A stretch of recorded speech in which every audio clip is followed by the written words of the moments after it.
Ever get the feeling you've been cheated? You know, all of a sudden a guy's in the heart of it, where he wasn't a few seconds ago. And he has to make decisions, and everybody has to make decisions, and whether you're going to go, whether you're not going to go. And people, all the human emotions from exhilaration and, you know, headlong challenge and all this to total cowardice happen immediately.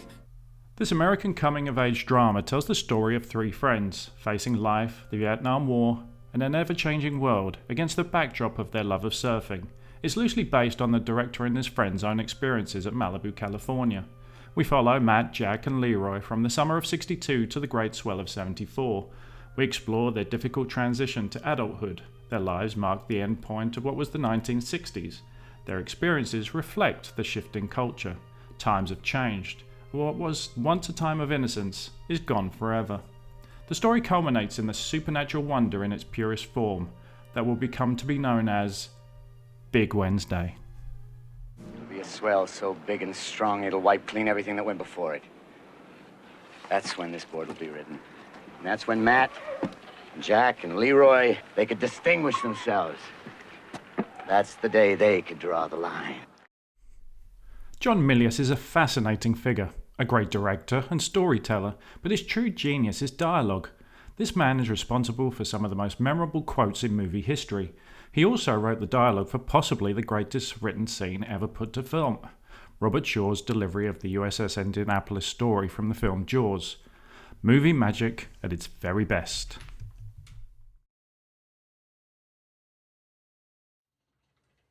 Japanese submarine slammed 2 torpedoes into our side, Chief. He was coming back from the island of Tinian to Leyte, just delivered the bomb, the Hiroshima bomb. You've got to ask yourself one question. Do I feel lucky? Well, do you, punk? What is best in life? To crush your enemies, see them driven before you, and to hear the lamentation of your women.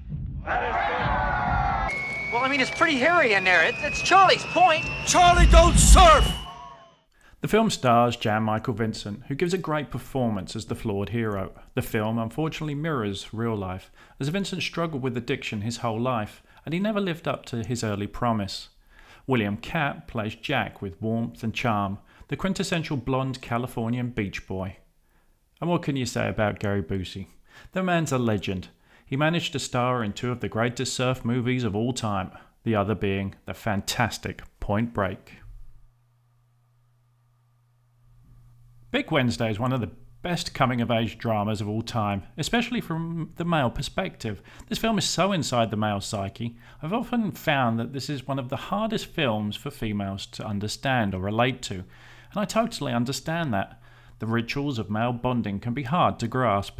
This epic movie is also a version of the hero's journey.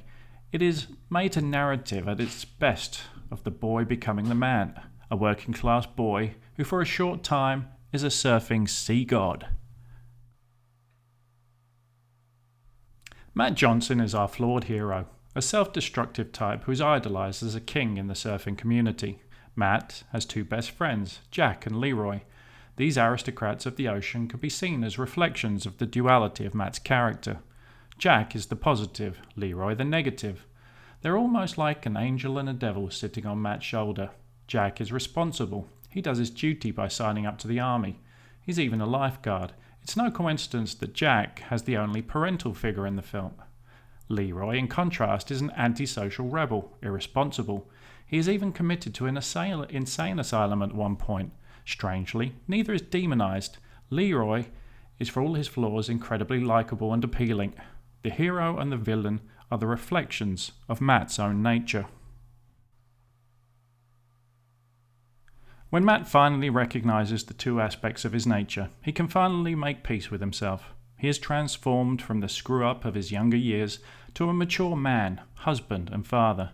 Matt's journey takes him right down to the belly of the beast, like Jonah, through his alcoholism, but he rises from the depths to slay his dragon. In this case, it's a 30-foot wave.